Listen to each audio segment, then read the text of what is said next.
Oke, assalamualaikum warahmatullahi wabarakatuh. Terima kasih buat rekan-rekan dimanapun Anda berada, buat sahabat YouTuber semua yang sudah mampir dan sudah memberikan like dan komennya, betapa subscribe-nya juga, sehingga sahabat-sahabat semua dapat selalu mendapatkan notif dari saya. Dan di video konten kali ini saya hanya ingin mereview nih dari teman-teman yang banyak menanyakan tentang bagaimana itu proses pemancingannya di channel saya, video saya. Jadi begini, langsung saja ya, saya coba jelaskan sedikit tentang penangkapan ikan pole and line itu. Nah, kebetulan waktu itu saya dulu pernah bekerja di Jepang. Di Jepang sebagai penangkapan ikan pole and line ya, yaitu yang bisa dikenal dengan jorannya ya, master joran semua ya. Salam sudah selalu buat salam sahabat joran dimanapun berada. Jadi untuk pemancingannya sendiri, yaitu kita menggunakan umpan hidup ya, sebuah umpan teri yang kecil. Itu satu orang untuk penabur teri dan beberapa orang untuk pemancingnya.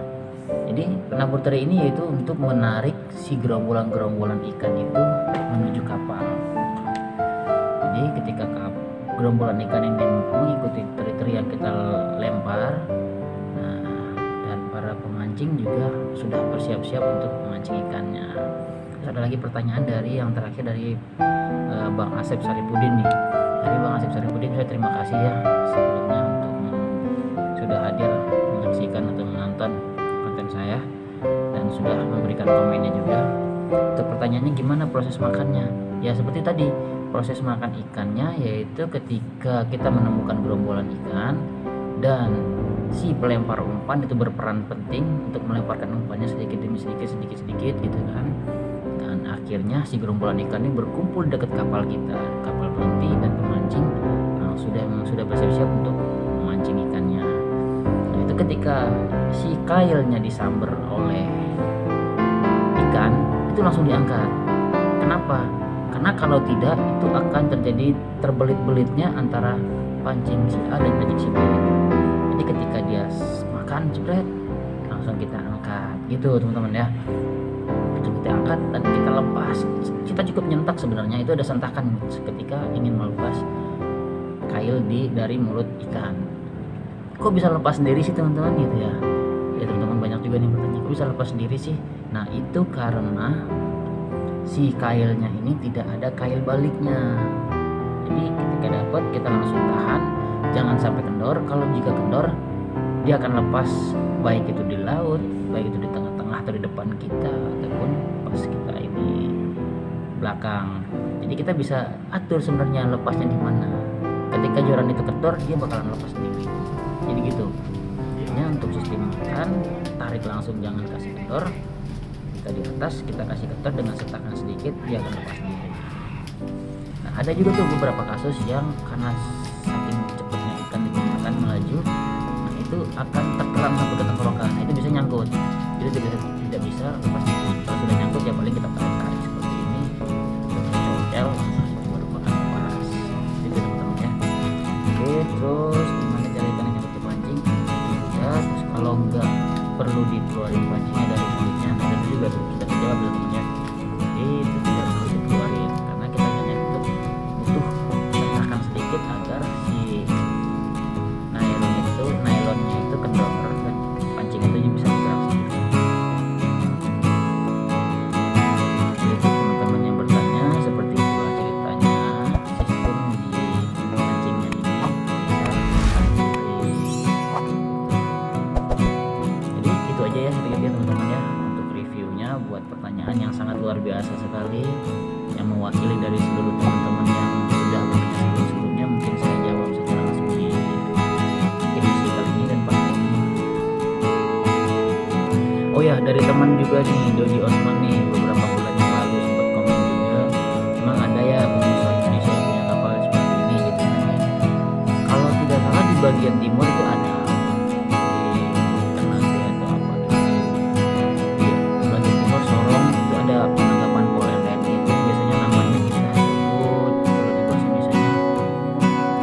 tate ya, bukan palu tate namanya. Jadi di bagian timur biasanya banyak kapal tate.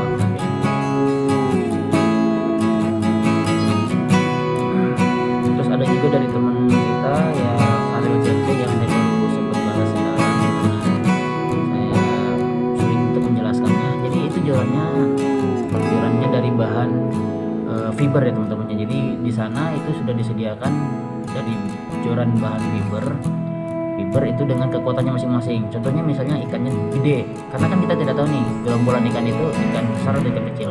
Jadi pas ketika ikan besar kita mengeluarkan joran yang agak kuat tenaganya, dan ketika ikannya kecil kita akan ganti langsung dengan joran yang kecil tenaganya.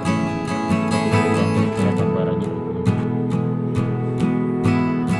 Coba deh teman-teman perhatikan di video di setiap pemancing, di belakang pemancing itu ada kotak di mana di sana tersimpan beberapa joran-joran yang sudah disediakan. Nah, itu gunanya untuk jika terjadi trouble atau terlilit dengan temannya di sampingnya, kita bisa langsung ditukar, atau terjadinya putus ketika ikan yang makannya besar. Nah, itu teman-teman. Nah, itu bisa langsung diganti di situ. Gak mungkin dong saat kita lagi mancing kan lagi banyak ada yang putus, kita pasang dulu, kita ikat dulu, wah rapi namanya, jadi kita telat ya. Jadi kita sudah menyediakan beberapa joran yang sudah ready untuk digunakan. Terus juga dengan ukurannya juga termasuk dengan ukurannya juga, itu ukurannya yang lebih besar, yang lebih bukan lebih besar sebenarnya, lebih keras. Jadi kalau untuk ikan besar itu biasanya kita menggunakan joran yang lebih keras, dan untuk ikan yang kecil itu biasanya kita menggunakan ikan yang lebih lentur gitu teman-teman. Jadi karena kelenturannya itu jadi enak. Jadi kalau kita salah menggunakan joran nih, tentunya ikannya kecil cuman 1 kilo atau 2 kilo, kita gunakan joran yang keras, jadi itu kaku. Nah kaku itu kita ngangkatnya juga gak asik masa kayak begini gitu, gak ada lenturannya. Jadi memang sudah kita sediakan sebelumnya. Oh ya, di Indonesia juga ada nggak ya joran seperti itu? Saya belum pernah lihat di toko-toko di beberapa toko mancing yang joran yang disediakannya dari fiber seperti itu. Tapi yang pastinya waktu itu saya hanya menggunakan joran yang sudah di kapal. Nah, memang sih banyak pengalaman yang mungkin tidak bisa saya ceritakan sepenuhnya karena memang hanya mengingat-ingatnya saja. Entah itu jorannya patah ya teman-teman ya. Entah itu jorannya patah. Nah, jadi kita menyediakan minimal saat kita memulai mancing itu sediakan 10 joran. Ini kita buat 10 joran nih. Untuk yang siapa, untuk yang ukurannya berapa gitu kan ya. Yang ukurannya besar, ukurannya kecil, ukurannya sedang, atau untuk nanti untuk itu kita sediakan 3 per ukuran ya teman-teman biasanya. Jadi 3 per ukuran ya teman-teman, biasanya ukuran kecil 3, ukuran sedang 3, ukuran besar 3 gitu. Dan satu lagi kita bisa menyediakan, tapi jarang sih kita sediakan ini, yang langsung 2 joran digunakan 2 orang gitu maksudnya. Nah itu untuk ketika kita diserang ikan-ikan besar yang ikannya ukuran kurang lebih dari 20 kiloan atau 25 kilo gitu kan, yang atau 30 kilo, kita bisa menggunakan satu mata kail 2 joran. Jadi kita masih berteman-teman gitu, nah diangkat seperti ini. Nah mungkin itu aja sedikit penjelasan dari saya nih teman-teman semua. Nah sekali lagi saya mengucapkan terima kasih buat teman-teman yang sudah hadir, yang selalu mengikuti.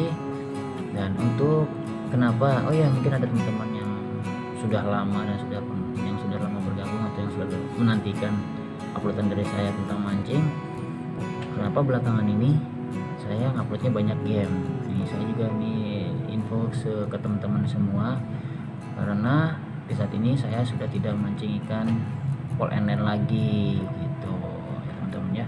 Nah, jadi nanti akan saya perubahan ke game ya teman-teman, game yang biasa.